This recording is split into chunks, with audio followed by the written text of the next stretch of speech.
Okay, आप सबको पता है, यस आज यस पहली बार आप आए हैं। क्या नाम है आपका? रविंदर भाई के लिए हम जोर से स्वागत करेंगे तालियों के साथ। Thank you so much, please बैठिए। पहली बार आप आए हैं इसलिए हम तालियों से आपका स्वागत कर रहे हैं, और अगले बार आप दूसरे किसी के लिए स्वागत में ताली बजाएंगे। ओके, 2 हफ्ते से मैं नहीं था, और thank you so much Rakesh. और उसी दौरान उन्होंने वचन के द्वारा आप सबको शेयर किया है, और जो संगति है उसमें कोई रुकावट नहीं हुई। तो परमेश्वर उनको भी और उनका परिवार को आशीष दे। लेकिन हमने पिछले दिनों में कुछ सीरीज शुरू किया है, याद है कौन सा सीरीज अभी हम देख रहे हैं? कौन सा? शमूएल, पहला शमूएल। और अभी तक हमने कितनी अध्याय कवर कर चुके हैं? 4 अध्याय।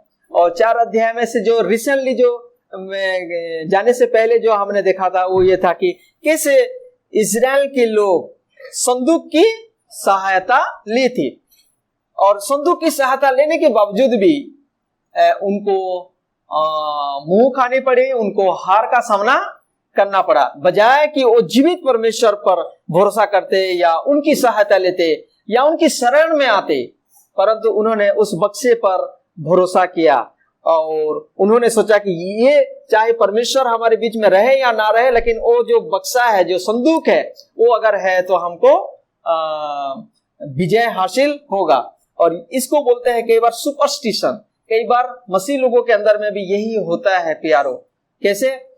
अगर मैं बाइबल को सिराने में रख दूंगा, या कोई भी जो वर्स होता है ना, छोटा छोटा बुकलेट टाइप का होता है, वहां से खींचते हैं कि उसको ले लूंगा या पॉकेट में रख लूंगा। कई सारे ऐसे भी आज के दिन में भी मसीह के नाम में लोग इस प्रकार का करते हैं। और इस वचन से हमें एक सीधा क्या बोलते हैं, एक वार्निंग है कि ऐसा काम नहीं चलता है।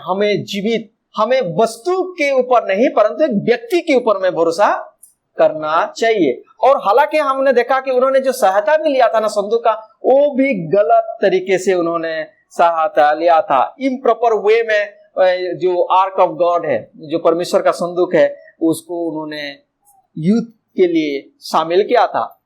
सबसे पहला हम देखते हैं कि उन्होंने परमेश्वर को पूछना मुनासिब नहीं समझा, अपने ही बुद्धि, अपने ही आइडिया लगाया और युद्ध के लिए चल पड़े। लेकिन इतिहास गवाह है कि बड़े बड़े जो क्षत्रिय है, बड़े बड़े जो राजा है, चाहे वो दाऊद हो, दाऊद के जीवन में हम देखते हैं कि अक्सर वो परमेश्वर से पूछताछ करके जाया करते थे कि प्रभु मैं युद्ध करने के लिए जाऊं या ना जाऊं, और परमेश्वर जब बोलते थे जाओ तब हो जाते थे। मूसा भी ऐसी। लेकिन यहाँ हम देखते हैं इजराइल लोगों ने परमेश्वर का कोई भी पूछताछ नहीं किया। दूसरी बात हम देखते हैं कि परमेश्वर को उन्होंने कोई प्राथमिकता नहीं दी। पहले चल पड़े, हारने के बाद वापस आते हैं, और फिर वो परमेश्वर की संदूक का सहायता लेते हैं, फिर इंक्वायरी करते हैं। कई बार हमारे जीवन में भी ऐसे होता है, हम पहले अपना पूरा दिमाग लगाते हैं, हताश हो जाते हैं, हार मान जाते हैं, और देखते हैं कि कोई उम्मीद नहीं है। फिर हम चर्च में आते हैं, फिर प्रार्थना करने लगते हैं, फिर वचन करते हैं, फिर परमेश्वर की मुंह की दर्शी होने लगते हैं। और फिर हम देखते हैं कि उन्होंने सिर्फ बक्स पर, उन्होंने वो जो संदूक है उस पर उन्होंने विश्वास किया था, भरोसा किया था। और कुछ नेक्स्ट हम देखते हैं कि उनकी जो युद्ध के लिए जो गए थे उसमें दुष्ट लोग भी शामिल हुए थे। और वचन में कई बार मैंने आपको बताया था कि दुष्ट के साथ कभी भी परमेश्वर सहभागी नहीं होते हैं। और कुरिन्थियों में भी वही बात लिखा गया है, अंधकार का ज्योति के साथ क्या मेल है, अन्य जाति के साथ विश्वासी का क्या मेल है। आपको और मुझे वो सेपरेशन समझ में आना चाहिए। और फिर हम देखते हैं कि वो लोग इसकी बजाय कि वो तैयारी करते, तैयार नहीं हुए, आलस किए। और उसका भी हम दृष्टांत देखते हैं 10 कुमारी के बारे में। 5 एक्टिव थे और 5 आलसी थे। और नतीजा क्या हुआ? जब दूल्हा आया तो 5 चले गए और 5 रह गए। मसीह लोग आलसी नहीं होना चाहिए। और मैं एक चीज तो देख रहा हूं और बहुत खुश हूं कि हम 9:15 तक मैक्सिमम हमारी जो टीम है आ रहे हैं। और वाह, मुझे देख करके कितना, और आज हम सबसे पहले आए थे, 9:10 में हम पहुंच गए, लेकिन उससे पहले आशीष और अभिषेक भी आ गए थे। हमें आलसी नहीं होना चाहिए वचन पढ़ने में, प्रार्थना करने में, हाउस विजिट करने में। आने वाले समय में मैं आप लोगों के आप बुलाएंगे तो सही है, नहीं तो मैं खुद आपको बोल के आपके घर चल पड़ूंगा, रास्ते में ही फोन करूंगा कि I am on the way. तो आने वाले समय में हमको एक दूसरे के घर, एक दूसरे के लिए हम प्रार्थना करना चाहिए, हम आलसी नहीं होना चाहिए। तो ये था पिछले बार की घटना जो 4 अध्याय में देखते हैं। नाउ टुडे, आज जो है हम पहला शमूएल उसका 5 अध्याय में देखेंगे। हो सके कि आने वाले समय में मैं ऐसे अध्याय चैप्टर वाइज में आपको कवर ना कर सकूं, है ना, कुछ बीच छूट जाएगा, लेकिन मैं पूरा कोशिश करूंगा ताकि आप जब शमूएल पढ़ेंगे, पहला अध्याय पढ़ते हैं आपको याद आ जाना चाहिए, यस, हन्ना की प्रार्थना। दूसरा अध्याय देखते हैं, वाह, हन्ना ने स्तुति करी थी, प्रशंसा करी थी। तीसरा अध्याय जब पढ़ेंगे, वाह, यहाँ पर परमेश्वर ने शमूएल को बुलाया था। चौथा अध्याय जब देखेंगे, यहाँ पर इजराइल को बड़ी हार का सामना करना पड़ा था क्योंकि उन्होंने संदूक की सिर्फ सहायता ली थी। तो ऐसे आपको एक आउटलाइन मिल जाएगा, एक तस्वीर आपकी नजर में आ जाएगा। आप लोग मेरे साथ हो? यस, मैं सही बोल रहा हूं? तो शमूएल निकालते ही आपको आइडिया लग जाएगा, इसीलिए हम लोग चैप्टर वाइज चैप्टर जा रहे हैं। और आज का वचन जो टेक्स्ट है यहाँ लिखा हुआ है, पहला शमूएल उसका 5, और छोटा सा चैप्टर है 1 से लेकर के 12 तक। और हमारे बीच में ब्रदर कृष्णा है, वो आएंगे और हिंदी में हम सबके लिए मदद करेंगे पढ़ने के लिए। ब्रदर कृष्णा।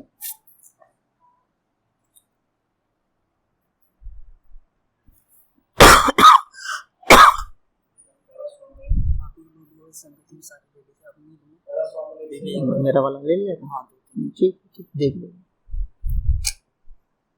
फलिस्तियों ने परमेश्वर का संदूक एबीनेजेर से उठाकर अश्दोद में पहुंचा दिया। फिर फलिस्तियों ने परमेश्वर के संदूक को उठाकर गादोन के मंदिर में पहुंचाकर गादोन के पास रख दिया। दूसरे दिन अश्दोदियों ने तड़के उठकर क्या देखा कि गादोन यहोवा के संदूक के सामने औंधे मुंह गिरा पड़ा है। तब उन्होंने गादोन को उठाकर उसी के स्थान पर फिर खड़ा किया। फिर अगले दिन जब वे तड़के उठे तब क्या देखा कि गादोन यहोवा के संदूक के सामने औंधे मुंह भूमि पर गिरा पड़ा है, और गादोन का सिर और दोनों हथेलियों देवी पर कटी हुई पड़ी हैं। इस प्रकार गादोन का केवल घर समूचा रह गया। इस कारण आज के दिन तक भी गादोन के पुजारी और जितने गादोन के मंदिर में जाते हैं वे अश्दोद के गादोन की देवी पर पैर पांव नहीं रखते।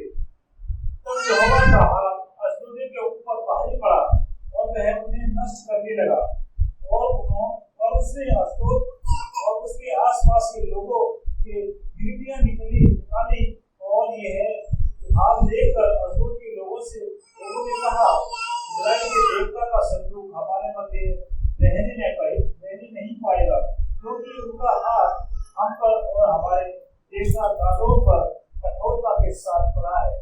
तब उन्होंने फलिस्तियों के सब सरदारों को बुलवा भेजा और उनसे पूछा, हम इस्राएलियों के देवता के संदूक से क्या करें? वे बोले, इस्राएल के देवता का संदूक घुमाकर गत नगर में पहुंचाया जाए। अतः उन्होंने इस्राएल के परमेश्वर के संदूक को घुमाकर गत में पहुंचा दिया। जब वे उसको घुमाकर वहां पहुंचे तो यूं हुआ कि यहोवा का हाथ उस नगर के विरुद्ध ऐसा उठा कि उसमें अत्यंत बड़ी हलचल मच गई, और उसने छोटे से बड़े तक उस नगर के सब लोगों को मारा और उनके गिनतियां निकलने लगी। तब उन्होंने परमेश्वर का संदूक एक्रोन को भेजा, और जो ही परमेश्वर का संदूक एक्रोन में पहुंचा तो ही एक्रोनी यह कहकर चिल्लाने लगे, इस्राएल के देवता का संदूक घुमाकर हमारे पास इसलिए पहुंचाया गया कि हम और हमारे लोगों को मरवा डाले। तब उन्होंने फलिस्तियों के सब सरदारों को इकट्ठा किया और उनसे कहा, इस्राएल के देवता के संदूक को निकाल दो कि वह अपने स्थान पर लौट जाए। उस समस्त नगर में तो मृत्यु के भय की हलचल मच रही थी और परमेश्वर का हाथ वहां बहुत भारी पड़ा था। और जो मनुष्य न मरे वे भी मृत्यु के मारे पड़े रहे और नगर की चिल्लाहट आकाश तक पहुंची।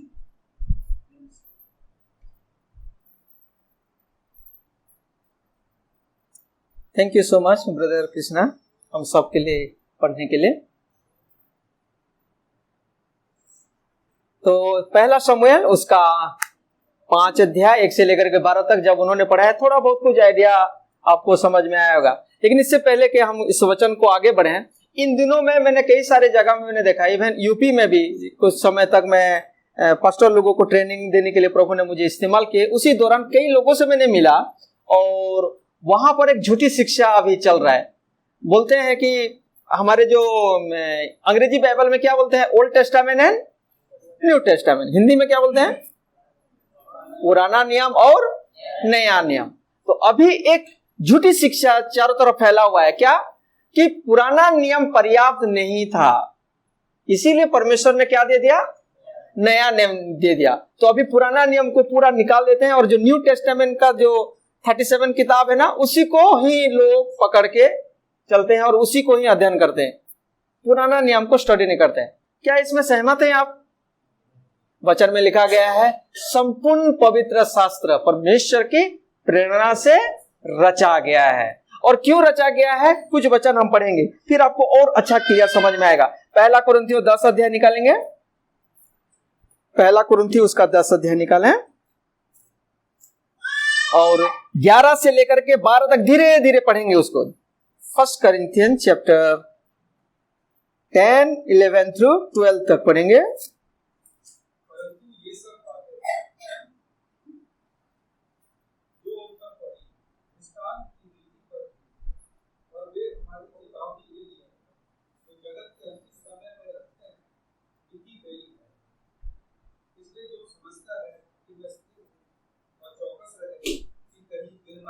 तो कहीं गिर ना पड़े। ये पर्टिकुलर ये पहला कुरिन्थियों उसका 10, 11 और 12 बहुत क्लियर बताता है। और उसका 1 से लेकर के 10 तक अगर पढ़ेंगे तो और साफ साफ आपको समझ में आएगा कि किसको लिखा गया, क्यों लिखा गया। इजराइल लोगों की जो घटनाएं हुई, उन्होंने जो काम किया और कैसे उसका सही काम किया तो सही रिजल्ट निकला, और जब उन्होंने गलत काम किया था, जब परमेश्वर की आज्ञा को उन्होंने पालन नहीं किया, तो परमेश्वर सही ठीक तरीके से उनको समय समय पे नाश किया था। और ये चीज आपके लिए मेरे लिए क्या है, एक दृष्टांत है, एक एग्जाम्पल है, एक क्या बोलते हैं, सचेत होना है, एक सिंबल समझते हो ना, सिंबल है, एक चिन्ह है, एक उदाहरण है। तो मैं चाहता हूं थोड़ा सा ना बाहर ले जाना, घुमा करके ले आना, ठीक है। आप बच्चे ना कभी कभी इरिटेट हो जाते हैं अंदर में ना। ओके, तो जो पुराना नियम की जो बातें हैं वो क्या बोलते हैं, फोरशैडो मतलब पहले से आपको और मुझे क्या किया जाता है, सूचित किया जाता है। स्कॉलर जो है, जो विद्वान लोग हैं, परमेश्वर का वचन का जो विद्वान लोग हैं, उन लोग क्या बोलते हैं, पुराना नियम को अगर नहीं समझेंगे तो नया नियम को नहीं समझ पाएंगे। और नया नियम अगर पेड़ है तो पुराना नियम छाया है। पुराने नियम की जितने भी बातें हैं ना, एक जन को इंडिकेट करता है, एक की ओर ध्यान देता है, वो है यीशु मसीह की ओर। यीशु मसीह की ओर इशारा करता है। यीशु मसीह में ही वो सारे जो बातें हैं क्या होता है, समाप्त होता है। इसीलिए पुराना नियम को हम अवॉइड नहीं करना चाहिए। इसीलिए इन दिनों में हम पहला शमूएल उसका सीरीज हम देख रहे हैं, उन कहानियों पर भी हम चर्चा कर रहे हैं, सीख रहे हैं, स्टडी कर रहे हैं, क्योंकि प्रभु उन वचनों से भी आपको और मुझे कुछ सिखाना चाहते हैं। तो ध्यान रखना, ये हमारे लिए एक वार्निंग है, एक प्रतीक है, हमारे लिए उदाहरण है, ताकि हम इन बातों से सीख सकें। तो ये मेंटालिटी रख करके जब हम इसको आगे बढ़ेंगे तो साफ साफ समझ में आएगा। और एक कमाल की बात है कि पुराना नियम में जितने भी बातें हैं ना, टाइपोलॉजी बोलते हैं, टाइप्स बोलते हैं, तरीका इस तरीके का है, और रियलिटी कौन है, यीशु मसीह। पुराने नियम में जितनी भी बातें हुई है वो एक टाइप है और रियलिटी यीशु मसीह है। इसीलिए हम पुराना नियम को जरूर स्टडी करना चाहिए। और प्रभु अलग अलग तरीके से परमेश्वर बातचीत करते हैं। और इनफैक्ट यीशु मसीह नया नियम से सुसमाचार सुना रहे थे या पुराना नियम से? पुराना नियम से। उनके हाथ में नया नियम नहीं था। और जितने भी चेले लोग हैं कौन सा नियम से बता रहे थे? नया नियम या पुराना नियम? पुराना नियम। वहां का कोट कर रहे थे, उसी कहानियों को, उसी भविष्यवाणी को वो दिखा रहे थे। तो प्लीज आई एनकरेज कि आप अवॉइड ना करें, नया नियम लेकर के ना घूमे। पूरा 66 किताब आपके लिए, मेरे लिए प्रभु ने दिया है, तो 66 किताब पर ध्यान दें। Come back to the chapter. जो कॉन्टेक्स्ट है हमारा पहला शमूएल, उसका 5:1 से लेकर के 12 तक। और जैसे मैंने अभी आपको बताया कि हर एक चीजें आपके लिए, मेरे लिए क्या है? एक उदाहरण है। आगे क्या होने वाला है उसका एक ट्रेलर हम देखते हैं। किसमें? पुराना नियम में। और ट्रेलर के रूप में आज हमारा क्या है? एक भविष्य की सजा। सबको पता है कि जजमेंट डे आने वाला है। हर एक रिलीजन के लोगों को भी पता है कि हाँ, एक दिन क्या आने वाला है?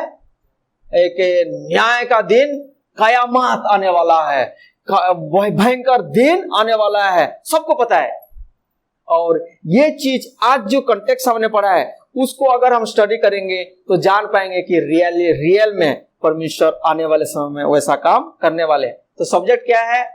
भविष्य की सजा, या फाइनल जजमेंट बोल सकते हो, या आखिरी दंड कैसा प्रभु देंगे। और वो दंड ये स्कूल में मिलने वाले बच्चों की जैसा नहीं है कि उठक बैठक करना, कान पकड़ा के खड़ा करना। ये बहुत ही खतरनाक, भयंकर जलती हुई आग, नरक के कुंड में प्रभु आपको और मुझे झोंक देंगे यदि हम प्रभु के उन वचन के अनुसार नहीं रहेंगे। तो इसीलिए जब आप यहाँ बैठे हुए हैं, उस भय के साथ हम बैठे हैं और प्रभु से विनती करें ताकि आने वाले जो खतरा होने वाला है, आज वो ट्रेलर है जो हम देखने जा रहे हैं। पहला शमूएल उसका 5:1 से लेकर के 12 तक जैसे हमने पढ़ा है। और ध्यान रखना कि चौथा अध्याय में हम देखते हैं कि एबीनेजर बोलकर के एक जगह है जहां पर इजराइल लोगों ने छावनी डाली थी फलिस्तियों के साथ मुठभेड़ करने के लिए, और उनको हार का सामना करना पड़ा। एबीनेजर से जो संदूक है, जो परमेश्वर का संदूक है, उसको उठा करके उन्होंने कहां पर ले गए? अशदोद, है ना? अशदोद में पहुंचाया गया, उस जगह में पहुंचाया गया। और फिर वहीं से कहां लिया गया? दागोन के मंदिर में रख दिया गया। क्लियर? और फिर दागोन के मंदिर से क्या हुआ? दागोन के मंदिर में जहां गए, वहां का जो देवता है उसको प्रभु ने क्या किया? नाश कर दिया। तो फिर डर के मारे उन्होंने, और फिर अशदोद के लोगों को भी संहार करने लगे। और उसके बाद फिर उन लोग डर के मारे कहां पहुंचा दिए? गत में। और आपको ये गत शब्द याद आ रहा है ना? आज भी है, आज भी है। गत से कौन एक बड़ा वीर निकला हुआ था, याद है? गुलियात। गत का रहने वाला वीर था, है ना? तो गत में लेकर के गए तो परमेश्वर ने वहां भी क्या किया? नाश किया। और फिर हम देखते हैं क्या? एक्रोन में। फिर उन्होंने कहा आखिरी में लेके गए? एक्रोन जगह में। और वहां पर भी। तो इससे हम क्या सीखते हैं? देख सकते हो, परमेश्वर की उपस्थिति को झेलने वाला कोई अन्य जाति के लोग नहीं है। कोई उनको नहीं रख सकता है। वो अपना स्थान, अपने जगह में ही वो रहते हैं। और इससे प्रभु ने बताया है कि मैं सारे देवताओं के ऊपर महान हूं। और आप अंदाजा लगा सकते हो ना, फलिस्तियों ने क्या सोचा था? फलिस्तियों ने सोचा कि जब छावनी में जब संदूक आ गया तो ये बड़ी जोर से चिल्लाने लगे। कौन लोग? इजराइल लोग। और फिर फलिस्तियों बोलते हैं कि इतना चिल्लाहट क्यों आ रहा है?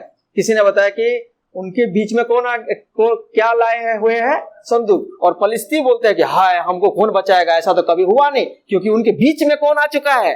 परमेश्वर साक्षात आ चुके हैं, और हमको कौन बचाएंगे? और फिर उन लोग बोले कि चलो हम पुरुषार्थ करें, यूनाइटेड हो गए, और उन लोग तैयार हो गए एकजुट होकर के, और टूट पड़ी।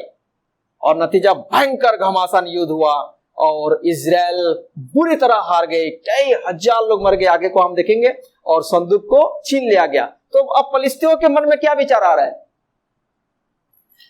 Whose God is so powerful?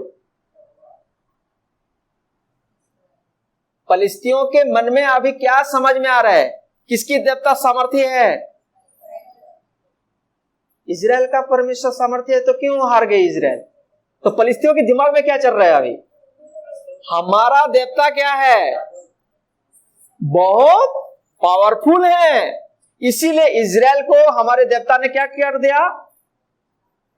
लेकिन उनको इसीलिए दागोन के साथ परमेश्वर ने वो जुल्म किया, ताकि लोगों को समझ में आए, this is not the your God, this is I am the God, जो मैं क्या करता हूं, कंट्रोल करता हूं। इसका बहुत गहरा मीनिंग, आप उसको बैठो, मनन करो, प्रार्थना करो, पवित्र आत्मा से पूछोगे, क्योंकि 40-45 मिनट में ये सारी बातें मैं आपको समझा नहीं सकता हूं। लेकिन यहां हम देखते हैं कि किसी ने भी परमेश्वर की उपस्थिति को झेल नहीं पाया था, और प्रभु ने जहां पर उन्होंने खुद जहां पर उन्होंने तैयार किया था, जहां पर उन्होंने खुद योजना बनाई थी और लोगों को बताया था, वहां पर वो आखिरी में उनको अपने जगह में भेज दो बोल करके लिखा गया है। वो भी हम बाद में हम देख सकते हैं। तो यहाँ एक चीज हम देखते हैं दागोन के बारे में, है ना। अंग्रेजी में डैगन बोलते हैं, और हिंदी में हम क्या देखते हैं, क्या नाम है उनका देवता का नाम? दागोन, है ना। दागोन का जो है फलिस्तियों का मुख्य देवता है। ध्यान से सुने इधर, फलिस्तियों का मुख्य बड़ा देवता कौन है? दागोन। और इजराइल का कौन है? यहोवा परमेश्वर। और फलिस्ती क्या सोच रहे हैं? हमारा जो दागोन है, हमारा जो भगवान या जो देवता है, उसने इजराइल पर क्या कर दिया? विजय दे दी, जिसके चलते उनका देवता भी कुछ नहीं कर पाया, और उनका ये मुख्य देवता हुआ करता है। और जो कनान की जो पौराणिक बातें, जो मिथोलॉजी है, उनके मुताबिक जो दागोन है, बाल देवता के बारे में सुने हो? बाल देवता का पिता है। दागोन कौन है? बाल देवता का पिता है। और कुछ दागोन के बारे में मैंने जब देख रहा था, डैगन जो DAGON आता है, DAG जो है, डैग का मतलब है फिश। क्या है? फिश, मछली, ठीक है। तो यानी कि दागोन क्या है? फिश गॉड है। कैसा? कमर से लेकर के ऊपर तक मनुष्य का रूप है, और कमर से नीचे मछली का है। तो वो कंबाइंड है, मछली और मनुष्य दोनों का कॉम्बिनेशन गॉड है दागोन जो है। और इन लोगों का विश्वास है कि दागोन जो है वो अनाज का देने वाला भगवान है उनके लिए। और खास करके हम दागोन के बारे में 3 जगह में मुख्य तौर पे हम देख सकते हैं। तो जब आप ये शब्द को पढ़ते हो तो आप कई बार आप लोग नहीं समझ पाएंगे, इसीलिए मैं थोड़ा एक्सप्लेन कर रहा हूं। और फिर फलिस्तियों का ये सर्वश्रेष्ठ मुख्य डीटी मतलब चीफ गॉड था, और उसको प्रभु ने अपने पैर के नीचे क्या कर दिए थे? वो मंदिर में रखे थे तो चुकनाचूर हो गए थे। उसने दंडवत किया था, और प्रभु ने बताया थे कि मैं पावरफुल हूं, तुम्हारा देवता नहीं है, ये मैं हूं जो मेरे लोगों को डिसिप्लिन करने के लिए, अनुशासन करने के लिए तुम्हारे हाथ में सौंपा है। ये तुम्हारा भगवान नहीं है जो मेरे लोगों को हानि करे या संहार करे, मैं ही हूं। तो ये इंडिकेशन था। तो यहां हम 3 जगह में हम देखते हैं। पहला हम जब देखते हैं ये न्याय की पुस्तक, उसका 16 और 23 आयत में, लिख लो, हम पढ़ेंगे नहीं, मैं बता दे रहा हूं, ध्यान सुनो। सैमसन के बारे में हम देखते हैं। सैमसन ने कई समय तक न्याय किया था, बहुत फलिस्तियों को परेशान किया था, बहुत लोगों को उसने मारा था। उनकी अनाज, कई सारे हेक्टर जमीन में जो अनाज था, लोमड़ियों के पूंछ में आग लगा करके नाश कर दिया था, है ना। और कई अरसे तक, कई सालों तक नाक में दम कर रखा था सैमसन। लेकिन उसकी गलती के चलते, जो प्रभु ने उसको इंस्ट्रक्शन दिया था, ये नहीं करना, वो नहीं करना, उसने नहीं माना, जिसके चलते अंत में वो फलिस्तियों के हाथ में पड़ गया। और फलिस्तियों के हाथ में जब पड़ गया तो उसको बांध के किसके पास लेके जाते हैं? वहां पर आप देख सकते हैं, पढ़ लो कोई एक जन, 16 का 23, क्विकली और लाउडली।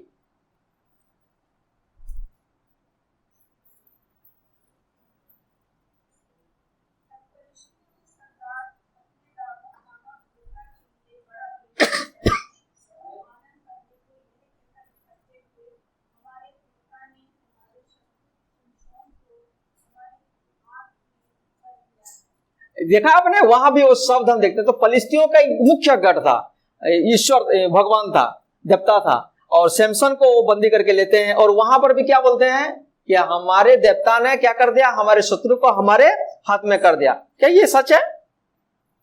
नहीं, क्योंकि इसमें भी किसके हाथ था? परमेश्वर का हाथ था। और अंत में क्या हुआ पता है ना, जो बड़े पिलर में खड़ा कर दिए थे, और वचन में लिखा गया है जीते जी सैमसन ने जितने फलिस्तियों को नहीं मारा, अंत में उससे भी बढ़कर फलिस्तियों को उसने मारा। और गलती किसका था? सैमसन का ही गलती था। और फिर भी प्रभु अति अनुग्रहकारी है। आखिरी पल में भी प्रभु से जब उसने प्रार्थना किया, प्रभु प्लीज मुझे फिर से एक बार वो ताकत दे दे, और प्रभु उसकी प्रार्थना को सुने थे, और अंत में सबको उसने नष्ट किया था। लेकिन फलिस्तियों सोच रहे थे कि हमारा देवता ताकतवर है। ये पहला इंसिडेंट देखते हैं। फिर पहला इतिहास उसका 10 का 10 जब हम देखेंगे शाऊल राजा के बारे में। शाऊल राजा को पढ़ो एक बार, कोई एग्जाम झट से आप निकालें। पहला इतिहास उसका 10 का 10। तब उन्होंने उसके हथियार अपने देवालय में रखे और उसकी खोपड़ी को दागोन के मंदिर में लटका दिया। कहां पर रखा गया? शाऊल राजा फलिस्तियों के साथ युद्ध करते हैं और वो हार जाते हैं, और उसका गर्दन तोड़ करके उसका सिर को दागोन कहां पर लेके जाइए, मंदिर के सामने में लटकाते हैं। वो जो तलवार था, शाऊल राजा का जो तलवार है, उस तलवार को दागोन के मंदिर में। तो सेकंड टाइम हम देखते हैं दागोन के बारे में। और थर्ड टाइम यहां हम देखते हैं पहला शमूएल उसका 5 अध्याय में दागोन के बारे में। ओके, तो यहां हमारा टॉपिक क्या है, विषय क्या है? भविष्य की सजा। ध्यान रखें फ्रेंड्स कि भविष्य में जो प्रभु न्याय करने वाले हैं, या जो दंड देने वाले हैं, जो अनंत काल की आग में झोंकने वाले हैं, और उसका जो विचार होगा, जो न्याय होगा, वो अन्य जाति से पहला नहीं होगा। वचन में लिखा गया है। पहला पत्रस 4 निकालें, पहला पत्रस 4 अध्याय निकालेंगे, और 17 से लेकर के 19 तक मैं पढ़ रहा हूं। पहला पत्रस 4 अध्याय 17 से लेकर के, क्योंकि वह समय आ पहुंचा है कि पहले, अंडरलाइन करें, पहले परमेश्वर की लोगों का न्याय होगा।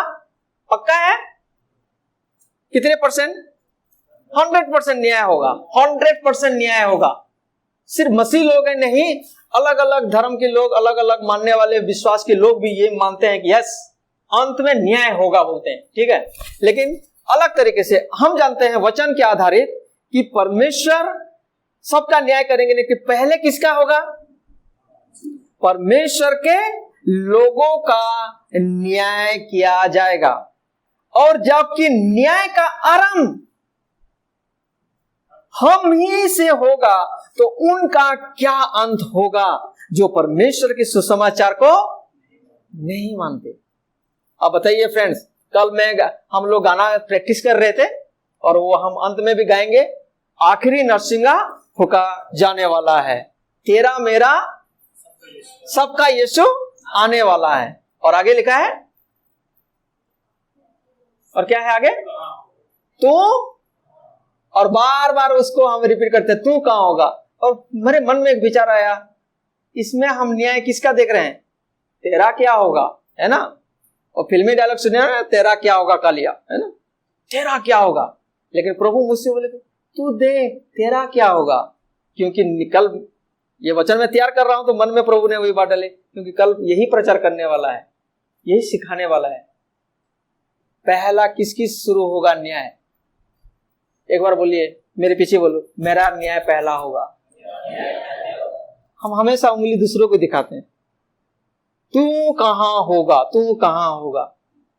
आप सोचे आप कहां होंगे? प्रभु बोलते तू कहां होगा, तू देख वो कहां होगा, that is my matters, that is not your matters. तू कहां होगा, मैं कहां होगा, वो चीज को हम देखें। क्यों?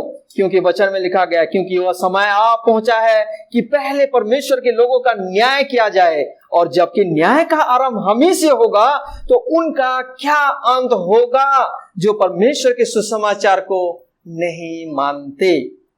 और 18 में लिखा गया, और यदि धर्मी व्यक्ति हम जो सोच रहे हैं ना कि एक बार चर्च चले गए, वचन पढ़ लिए, प्रार्थना कर लिए, मसीह बन गए, बपतिस्मा ले लिए, दान दे दिए, बहुत अच्छी बात है, ये सब कुछ हमको करना चाहिए। लेकिन आत्मा संतुष्टि हो जाता है कि यस, अब मैं कहां जा सकता हूं?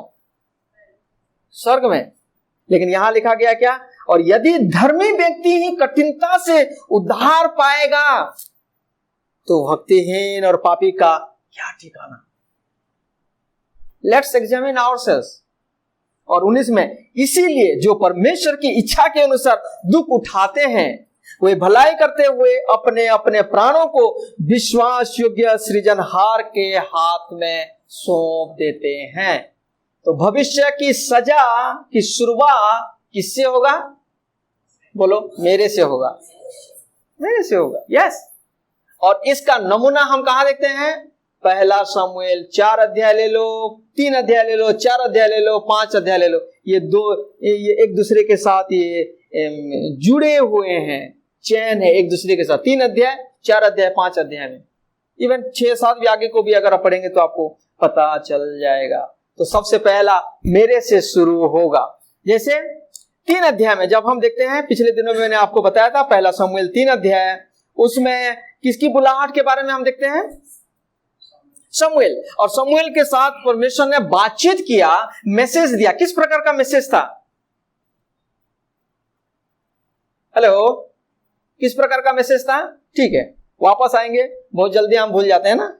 पहला शमूएल उसका 3 अध्याय 11 से लेकर के 14 तक। शमूएल छोटा सा लड़का। कितने बार शमूएल को परमेश्वर ने बुलाए थे? हाँ, वेरी गुड, लास्ट टाइम समझ गए थे। 3 बार बुलाए, लेकिन वो कहां भाग रहे थे? एली के पास। और 3 बार के बाद एली ने उनको इंस्ट्रक्शन देते कि नहीं नहीं, इस बार जब बुलाए तो बोलना तेरा दास सुन रहा है, बोल। जब तक आप नहीं सुनेंगे प्रभु कभी बात नहीं करेंगे। आप और मैं दुनिया की बातों में व्यस्त होते हैं। कभी कभी सोफा में बैठो, कभी कभी अपने बेड में बैठो, लेट जाओ और प्रभु से बोले, lord please speak to me oh God, मैं सुन रहा हूं। कभी जब पार्क में बैठे हो, कभी अकेले हो ना, बात करो प्रभु से, प्लीज स्पीक टू मी। और परमेश्वर विश्वास योग्य है, वो सच में आपको और मुझसे बात करना चाहते हैं। वो हर दिन वो बात करना चाहते हैं। ट्रेन में भी आते समय मैंने बोला, please lord speak to me, मुझसे बातचीत कर प्रभु। जब किनारे में देख रहा हूं पहाड़, जंगल के अंदर से ट्रेन जब गुजर रहा है, प्रभु की स्तुति करते हुए प्रभु से बोला, थैंक यू लॉर्ड कि आपने कितना खूबसूरत बनाया है। हमेशा कनेक्ट विद गॉड और प्रभु से विनती करें। ये टाइमिंग सेट ना करें, हाँ सुबह 8 बजे से लेकर के 9 बजे तक बाइबल पढ़ूंगा, प्रभु तब बात करेंगे। नहीं, कभी भी प्रभु आपसे बात कर सकते हैं। सबका ही तो खत्म हो चुका था, रात हो चुका था, सोने के समय में कौन बात कर रहे हैं? परमेश्वर शमूएल से बातचीत कर रहे हैं। और जो पहला संदेश था वो आशीष वाला संदेश नहीं था, है ना, सफलता वाली संदेश नहीं था, खतरनाक न्याय के बारे में था। लेट्स गो, पहला शमूएल 3 अध्याय 11 से लेकर के मैं 14 तक पढ़ रहा हूं। और यहोवा ने शमूएल से कहा, सुन, मैं इज़राइल में एक काम करने पर हूं जिससे सब सुनने वालों पर बड़ा सन्नाटा छा जाएगा। सब सुनने वालों पर। आज सुन रहे हो आप लोग ना? यही है आपके लिए, मेरे लिए भी मैसेज की यस, खतरनाक है। परमेश्वर विचार करता है, न्याय करता है, दंड देता है, सजा देता है। और आगे क्या लिखा गया? उस दिन मैं एली के विरोध वो सब कुछ पूरा करूंगा जो मैंने उसके घराने के विषय में कहा, उसे आरंभ से अंत तक पूरा करूंगा। 13, क्योंकि मैं तो उसको यह कहकर जता चुका हूं कि मैं उस अधर्म का दंड जिसे वह जानता है सदा के लिए उसके घर का न्याय करूंगा। घर का न्याय करूंगा। यहां न्याय आ रहा है ना, सजा आ रहा है ना, वार्निंग मैसेज है। क्योंकि उसके पुत्र आप शापित हुए हैं और उसने उन्हें, जोर से बोलो, उसने उन्हें नहीं रोका। और 14 में लिखा गया, इस कारण मैंने एली के घराने के विषय यह शपथ खाई। देख रहे हो, नाश करने के लिए प्रभु ने वादा किया, शपथ खाई। क्या है वो? कि एली के घराने के अधर्म का प्रायश्चित ना तो मेल बलि से कभी होगा और ना अन्न बलि से। व्हाट ए टेरिबल, कितना खतरनाक वार्निंग है। भविष्य की सजा शुरू हुआ एली के घराने से। और पहला पत्र 4:17 से लेकर के हमने देखा, कि प्रभु सबसे पहला न्याय मेरा शुरू करेंगे, सबसे पहला मेरा करेंगे, परमेश्वर का, लोगों का होगा। अन्य जाति को भूल जाओ, उनका तो पता नहीं क्या ठिकाना होगा। और हमको बड़ी कठिनाई से, धर्मी जन बड़ी ही कठिनाई से प्रभु के उस अनंत काल के जीवन में प्रवेश करेंगे, तो बाहर वालों का क्या खैर है। और यहां हम देखते हैं कि परमेश्वर हाउ गॉड मैन, तो यहां जब हम विषय देखते हैं कि भविष्य की सजा, यानी कि परमेश्वर कैसे सजा देंगे। और पहला है कैसा, अपनों से। सबसे पहला किससे वो करेंगे, अपनों से। और 3 अध्याय में संदेश मिला था नाश करने के लिए। याकूब 3:1 में लिखा गया है, अगर याकूब 3:1 में अगर पढ़ेंगे, हे प्रियो बहुत सी उपदेशक ना बनो। क्यों? क्योंकि, पढ़ लीजिए एक बार, पहला याकूब 3:1 पढ़ लो। हाँ,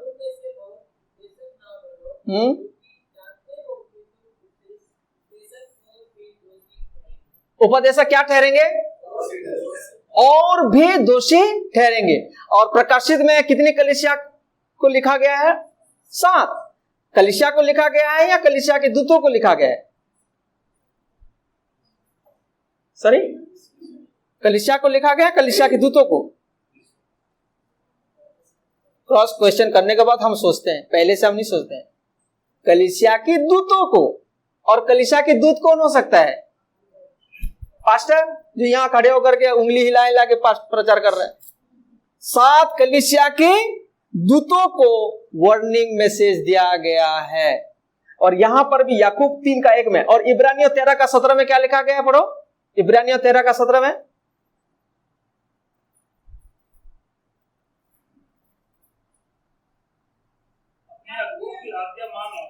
अपने अगुओं की आज्ञा मानो और उनकी अधीन रहो। दूसरी बात, क्योंकि वे उनके समान हाँ तुम्हारे प्राणों के लिए जागते रहते हैं, हाँ, जिन्हें लेखा देना पड़ेगा। लेखा किसको देना पड़ेगा?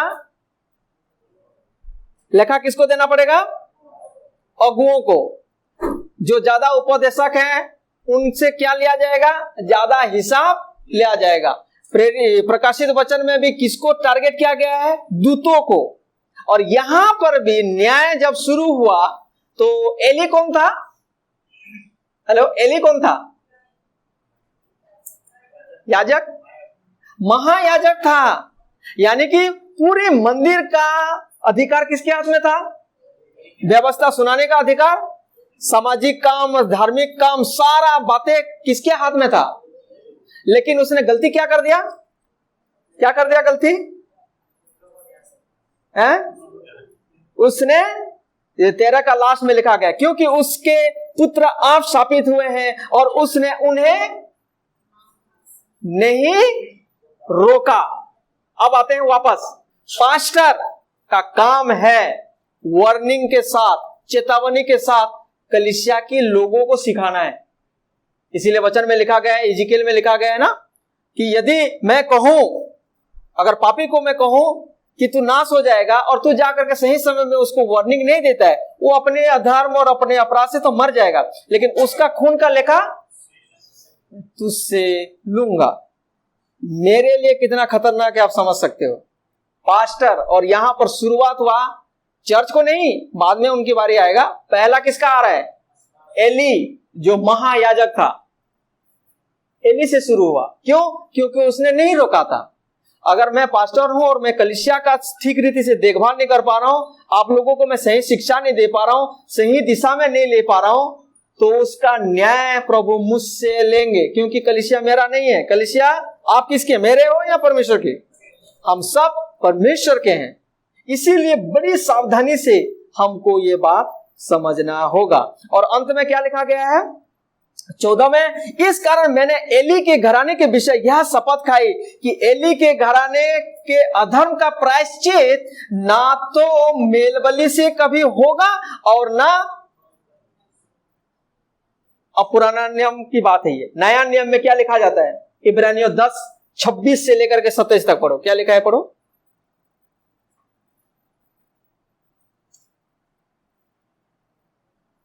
सच्चाई की पहचान हाँ, प्राप्त करने के बाद यदि हम जानबूझकर पाप करते रहे, हाँ, तो पापों के लिए फिर कोई बलिदान पापों के लिए और कोई बलिदान बाकी नहीं रहेगा। और यहां पर भी क्या है, ना मेल बलि से होगा ना अन्न बलि से। देख रहे हो, ये टाइपोलॉजी है, ये सिंबल है।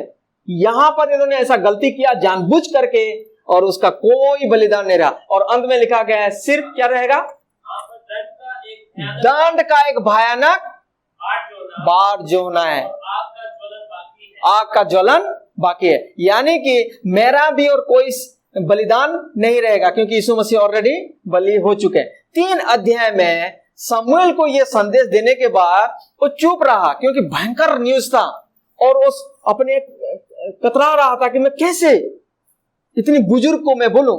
और एली को समझ में आ गया, बोला, एली ने शपथ दिलाई कि बेटा कुछ भी ना रोक, कुछ भी ना छिपा, जो जो बातें हैं मुझे क्लियर बता। और शमूएल बारीकी से सारे बातें बताया आया था। किसको? एली को। लेकिन गलती क्या हुआ, एली ने ना उस संदेश को गंभीरता से ली, और ना अपने बेटों को समझाया, ना उसने पश्चाताप किया।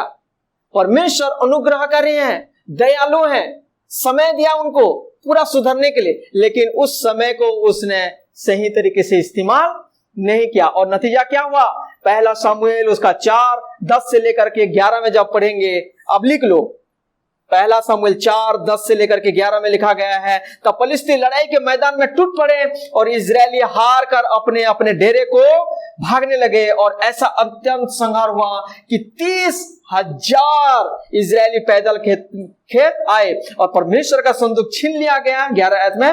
और एली के दोनों पुत्र होप्री और फिनहास भी मारे गए। एक दिन में प्रभु ने जो वार्निंग दिया था, नहीं सुधरे और अपने घरों से। और फिर नीचे जब हम वापस आते हैं 17 और 18 को जब हम वापस आकर के देखते हैं, क्या लिखा गया है, उस समाचार देने वाले के उत्तर दिए कि इजराइल फलिस्तियों के सामने के भाग गए और लोगों का बड़ा भयानक संहार भी हुआ है, और तेरे दोनों पुत्र होप्री और फिनहास भी मारे गए, और परमेश्वर का संदूक भी छीन लिया गया।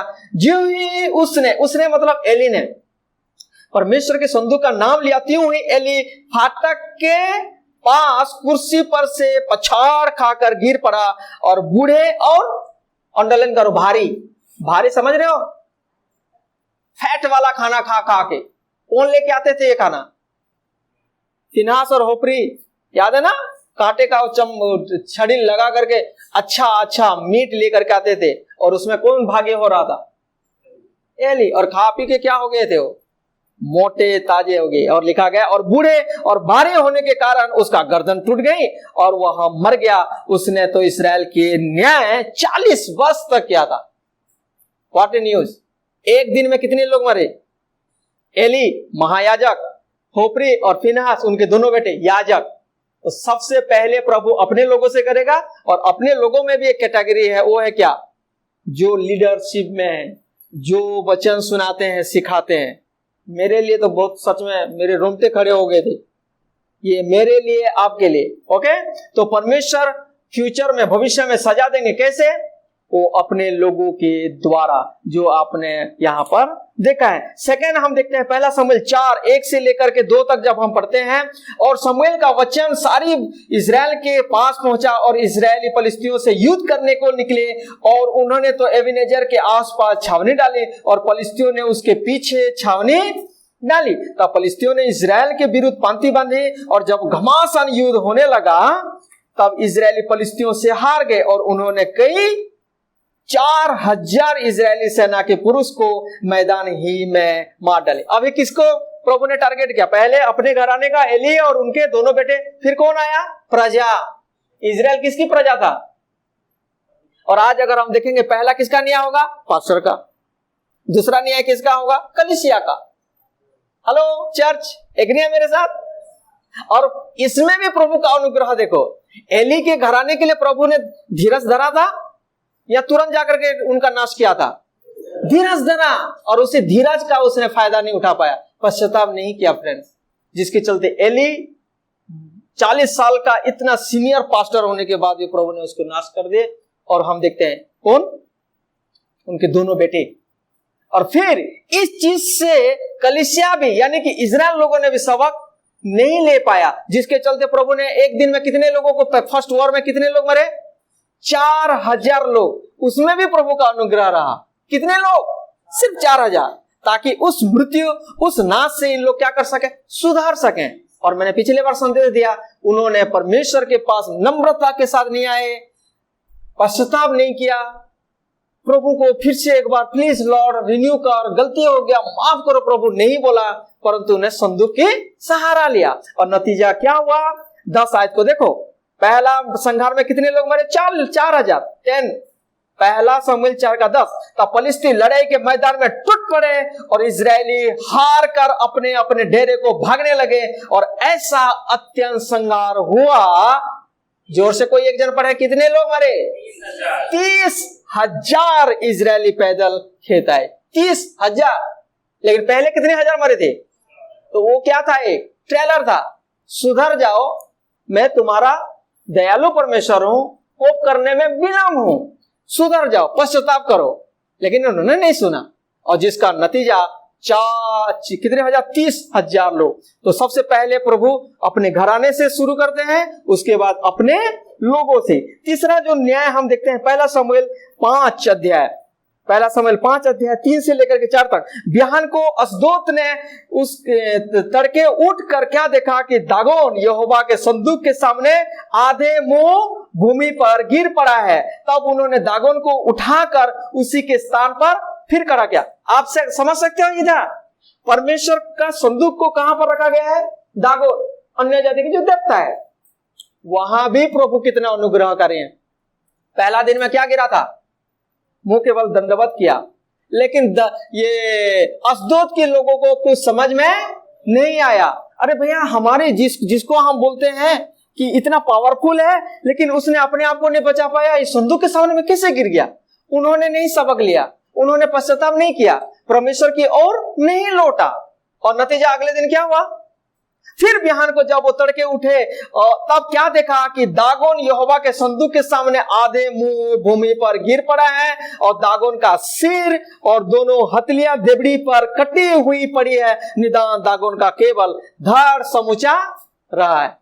यहां क्या देखा हमने? यहां पर भी प्रभु ने बख्शा था, सुधर जाए। क्यों?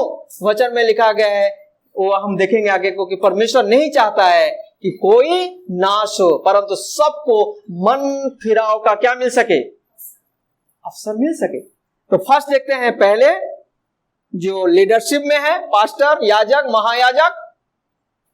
मैंने डरा नहीं रहा हूं कि आप आने वाले समय में सेवा बंद कर दें, लेकिन वचन यही है, मुझे छिपाने की जरूरत नहीं है, एज इट इज मैं आपको परोस रहा हूं। बट प्रेज गॉड कि जो लोग ऐसे हालत में भी रिस्क लेकर के प्रभु की सेवा करते हैं। और दूसरा हम देखते हैं क्या? इजराइल लोग, यानी कि कलीसिया के लोग। और तीसरा हम देखते हैं दागोन, जो शैतान का मुख्य है, परमेश्वर उसको भी अंत में क्या करेंगे? नाश करेंगे, जलते हुए आग में उसको भी फेंक देंगे। तो इससे हम देखते हैं। और चौथा, क्विकली हम जाएंगे, फिर प्रभु ने इतने सब कुछ होने के बाद, जैसे हमने पहले पढ़ा था ना पतरस में, कि जब न्याय विचार प्रभु के लोगों से होगा तो गैरों का क्या खैर है ना।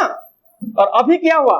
5-6 से लेकर के 7 तक, 5-6 से लेकर के, इतने सब कुछ होने के बाद फलिस्तियों ने भी नहीं पश्चाताप किया। Praise God. एक दिन जब योना गया था और निनेवे में जब उसने प्रचार किया था, तो लोगों ने पश्चाताप किए थे और प्रभु की ओर आए थे, और प्रभु नाश करने के लिए जो प्लानिंग किया था उन्होंने रोक दिया था। लेकिन यहां इतने घटना होने के बाद भी इन्होंने भनक सबक नहीं लिया। 6 और 7 में पढ़ रहा हूं, यहां देखो, 5, 6 और 7। तब यहोवा का हाथ अस्दोदियों के ऊपर भारी पड़ा और वह उन्हें नाश करने लगा, और उसने अस्दोद और उसके आसपास के लोगों के गिलटियां निकाली। यहां हाल देखकर अस्दोद के लोगों ने कहा, इस्राएल की देवता का संदूक हमारे मध्यम रहने नहीं पाएगा, क्योंकि उसका हाथ हम पर और हमारे देवता दागोन पर कठोरता के साथ पड़ा है। अच्छा, न्याय कब हो रहा है इनका? न्याय कब हो रहा है इनका? सबसे पहला किसका? इजराइल का अगुओं, लीडर्स का। और सेकंड इजराइल लोगों का। और तीसरा शैतान का। और चौथा किसका हुआ? अन्य जाति के लोग। देख रहे हो, अशदोद के लोगों को प्रभु ने नाश करने लगे। तब उन्होंने फलिस्तियों के सब सरदारों को बुलवा भेजा और उससे पूछा, हम इजराइल के देवता के संदूक से क्या करें? वे बोले, इजराइल के परमेश्वर के संदूक को घुमाकर कहां लेके जाओ? गत में पहुंचाया जाए। ओके, तो उन्होंने इजराइल के परमेश्वर के संदूक को घुमाकर गत में पहुंचा दिया। जब वे उसको घुमाकर वहां पहुंचे तो यूं हुआ कि यहोवा का हाथ उस नगर के विरुद्ध ऐसा उठा कि उसमें अत्यंत हलचल मच गया और उसने छोटे से लेकर के बड़े तक सब नगर के सब लोगों को मारा और उनकी गिल्टियां निकलने लगे। अब न्याय अन्य जाति का हो रहा है बाद में, और ये भविष्य का ट्रेलर है, यही होने वाला है। और फिर जब हम देखते हैं 10 में, तब उन्होंने परमेश्वर का संदूक एक्रोन में, अशदोद, गात, फिर एक्रोन में, जब उन्होंने एक्रोन को भेजा और जो ही परमेश्वर का संदूक एक्रोन में पहुंचा, त्यों ही एक्रोनी यह कहकर चिल्लाने लगे कि इजराइल के देवता का संदूक घुमाकर हमारे पास इसीलिए पहुंचाया गया है कि हम और हमारे लोगों को मरवा डालें। और 11 में, तब उन्होंने फलिस्तियों के सब सरदारों को इकट्ठा किया और उसने कहा, इजराइल के देवता के संदूक को निकाल दो कि वह अपने स्थान पर लौट जाए और हमको और हमारे लोगों को मार डालने ना पाए। उस समस्त नगर में तो मृत्यु के भय का हलचल मच रही थी और परमेश्वर का हाथ वहां बहुत भारी पड़ा। और 12 में, और जो मनुष्य न मरे वे भी गिल्टियों के मारे पड़े रहे और उस नगर की चिल्लाहट आकाश तक पहुंची। व्हाट ए टेरेबल डे होने वाला है, चिल्लाहट होगा। यीशु मसीह ने बोले वहां दांत पीसेंगे, दांत रगड़ेंगे, जलते हुए भट्टी में, उस आग में गिरेंगे। परमेश्वर न्याय करने वाला है। कैसा न्याय करेगा? अपने लोगों से, मेरे से होगा, फिर आपका होगा, फिर शैतान का होगा, और फिर जिन लोगों ने सुसमाचार पर विश्वास नहीं किया। तो ये सारे बात का जो कंक्लूजन है, why I am explaining to you, इसका मुख्य पॉइंट ये है, परमेश्वर अनुग्रहकारी है। दूसरा पत्रस 3:8 से लेकर के इसको पढ़ के हम खत्म करेंगे।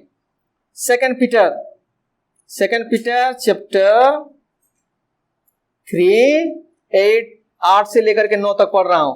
हे प्रियो, यह एक बात तुमसे छिपी ना रहे कि प्रभु के यहाँ एक दिन 1000 वर्ष के बराबर है और 1000 वर्ष एक दिन के बराबर। और 9 में लिखा है, प्रभु अपनी प्रतिज्ञा के विषय में, ओके, एली को घराने को नाश करने के लिए उन्होंने क्या किया था? प्रतिज्ञा क्या था? वादा क्या था? शपथ का ही लिखा गया कि उसका मेल बलि से अन्न बलि से भी छुटकारा नहीं होगा। और उन्होंने 4 अध्याय में हम देखते हैं, 1 शमूएल 4 अध्याय में वो पूरा किया। और यहां पर भी वही लिखा गया, प्रभु अपने प्रतिज्ञा के विषय में देर नहीं करता जैसे देर कितने लोग समझते हैं, पर तुम्हारे विषय में क्या करता है? धीरज धरता है। और अंडरलाइन करो, नहीं चाहता। वो नहीं चाहते थे कि अशदोद के लोग मरे, वो नहीं चाहते थे कि गत के लोग मरे, वो नहीं चाहते थे कि निनिवे के लोग मरे, वो नहीं चाहते थे कि एक्रोन के लोग मरे, वो नहीं चाहते थे कि इजराइल के लोग मरे, वो नहीं चाहते थे कि एली और उनके घराने नाश हो जाए। क्यों? प्रभु का हृदय बड़ा है और वो नहीं चाहते हैं कि आप और मैं भी नष्ट हो जाएं।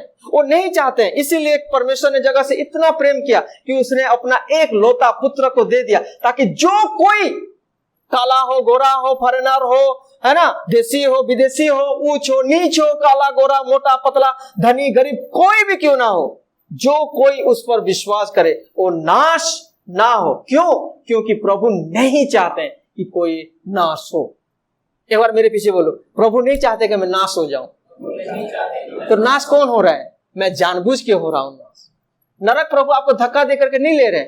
नरक कौन जा रहा है? मैं स्वयं अपने मार्ग में नरक की ओर जा रहा हूं। God is so gracious. प्रभु आज भी धीरज धरता है फ्रेंड्स। और 9 को मैं पढ़ रहा हूं, तुम्हारे विषय में धीरज धरता है और नहीं चाहता कि कोई नाश हो।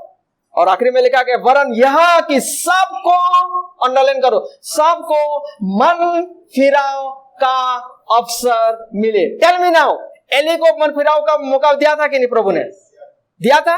उनके दोनों बेटों को मिला था, इजराइल लोगों को मिला था। 4000 मरते समय वो सतर्क हो जाना चाहिए था, है ना, लेकिन सतर्क नहीं हुए। उस अवसर को उन्होंने दबा दिया। उसके बाद क्या हुआ?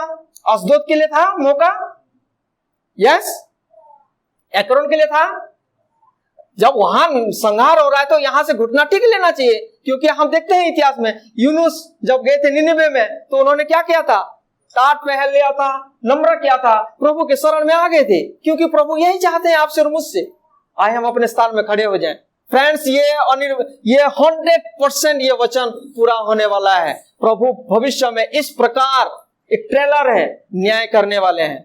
क्यों ना हम अपने स्थान में खड़े हो जाएं। प्रभु ने आपको और मुझे भी प्लेंटी ऑफ टाइम दिया है, बहुत समय दिया है, बहुत। आप और मैं अपने पापों से तौबा करके हम अपने पश्चाताप करते हुए प्रभु के पास में आ जाएं। बोले, प्रभु मैं आपकी ओर लौटना चाहता हूं, प्लीज फॉरगिव मी लॉर्ड। मैंने वो जिंदगी नहीं जी पा रहा हूं जैसे आप चाहते हैं। आपने मुझे उद्धार दे दिया, आपने मुझे पवित्र आत्मा दे दिया, आपने सबसे उत्तम गिफ्ट आपका वचन दे दिया, लेकिन आज भी मैं वो अन्य जाति की जैसा जी रहा हूं। एक के बाद एक आप सिंबल देते आ रहे हैं, कई सारे घटनाएं मेरे सामने में हो रहा है, लेकिन आज भी मैं उन सारी चीजों को देखते हुए उसको अनदेखी कर रहा हूं। Let's pray, shout to the lord. आए हम सिर्फ गीतों के लिए गीत ना चिल्लाएं, आए हम प्रार्थना कर रहे हैं। नहीं तो प्रभु का वचन में लिखा गया है, उस दिन गिलतियों के चलते जब मरी फैली, जब उन लोग नाश हो गए, उनकी चिल्लाहट आकाश तक पहुंचा। उससे पहले कि ऐसा दुर्दशा आपके साथ हो, मेरे साथ हो, आए हम अभी चिल्लाएं, उस अनुग्रहकारी परमेश्वर के पास आए। उनके वचन में लिखा गया है फ्रेंड्स, क्योंकि परमेश्वर नहीं चाहता है कि कोई भी नाश हो, परंतु तुम्हारे विषय में धीरज धरता है और अवसर देता है, ताकि हर एक जन को मन फिराने का मौका मिल जाए। आज आप और मैं मिट नहीं गए, क्योंकि ये परमेश्वर का करुणा का फल है, ताकि आज आप और मैं घुटने में आते हुए, रोते बिलखते हुए प्रभु के साथ फिर से एक बार रिकंसाइल हो जाएं, फिर से एक बार मेल मिलाप कर लें। आप अपने जीवन को झांक करके देखें, पिछले दिनों में कैसे आप प्रभु से दूर हो गए। आपके और मेरे मन में उनके प्रति कोई ख्याल नहीं था, उनके वचन के प्रति कोई ख्याल नहीं था, लेकिन परमेश्वर ने आपको और मुझे बचा के रखा है फ्रेंड्स, ताकि हम पश्चाताप करें। नहीं तो भविष्य का जो सजा है वो ट्रेलर के रूप में हम देखा है, और यही होने वाला है, 100% होने वाला है, क्योंकि आकाश और धरती टल जाएंगे, प्रभु का एक भी वचन नहीं टलेगा।